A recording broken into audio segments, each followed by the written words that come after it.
If you lost yourself in a relationship and now you don't trust your own judgment after the breakup, this video is for you. Because a lot of people don't realize that losing yourself in a relationship doesn't just affect how you feel emotionally, it also affects your ability to trust yourself afterwards. And once you understand how that happens, a lot of the self-blame around why am I like this now starts to soften. So let's talk about why losing yourself in a relationship breaks self-trust in the first place. Most people don't wake up one day and decide to abandon themselves in a relationship. It usually happens slowly, in small moments where you start to adjust your needs. You stay quiet to keep the peace. You tell yourself that something isn't a big deal, and you let things slide because you want the relationship to work. And none of those moments feel dramatic at the time. But here's what's important to understand. Every time you override yourself like that, your nervous system is learning something. Before we get into what your nervous system is learning, I wanted to introduce myself. My name is Cassandra Mullick. I'm a therapist, wellness coach, and certified narcissistic abuse clinician. This channel is all about healing from heartbreak, and I'm building a community dedicated to those who are wanting to move forward after heartbreak. If you're interested in checking this out, I'll link the description down below. Now let's talk about what your nervous system starts to learn.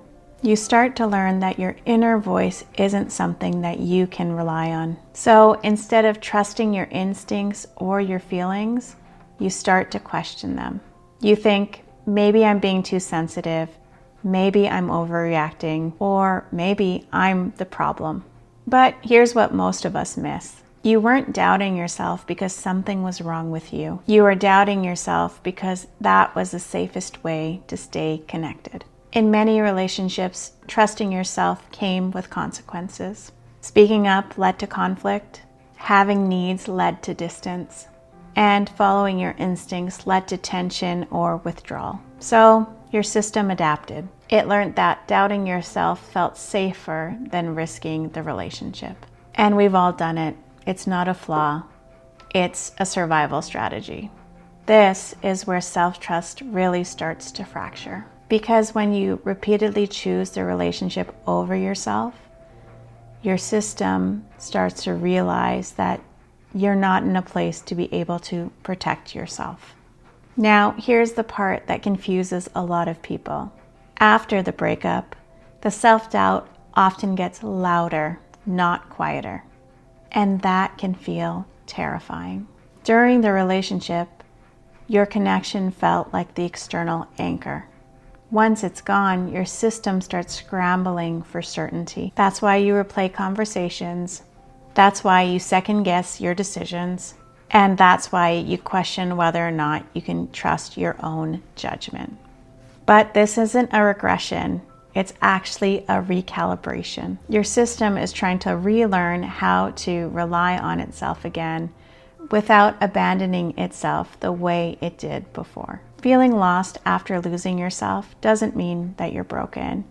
It means that your internal compass is trying to turn back on. And here's the most important reframe. Losing yourself in a relationship doesn't mean that you're going to be lost forever. It just means that you're going to have to take some steps to rebuild. The fact that you can see this pattern now and that you can recognize what happened is evidence that self-trust is already starting to return. You're not starting from nothing, you're rebuilding self-awareness. If you'd like to learn more about how to rebuild self-trust, check out this video up here.